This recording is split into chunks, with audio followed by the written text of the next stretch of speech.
নবীর প্রতি ভালোবাসা, আপনার উষ্ণ ভালোবাসা অন্তরের মধ্যে পয়দা হবে। আল্লাহু আকবার।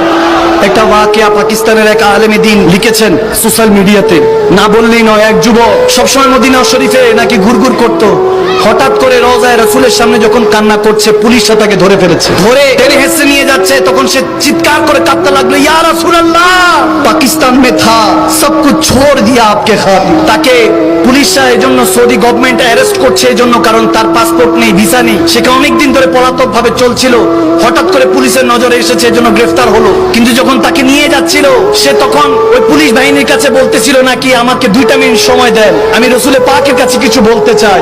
হায় হায় হায়, আমার নবী জিন্দা নবী, হায়াতুন নবী। মুমিনের করিব থাকেন, বলে যে মুমিন আমরা কেন সালাতু সালাম পড়ছি দাঁড়িয়ে? নবী কি আমাদের মজলিসে এসেছে, মাহফিলে এসেছে? না না, নবী কি মজলিসে আসবে? আন নবী আউলা বিল মুমিনিনা মিন আনফুসিহিম, মুমিনা মিন আনফুসিহিম। নবী মুমিনের জানার চাইতে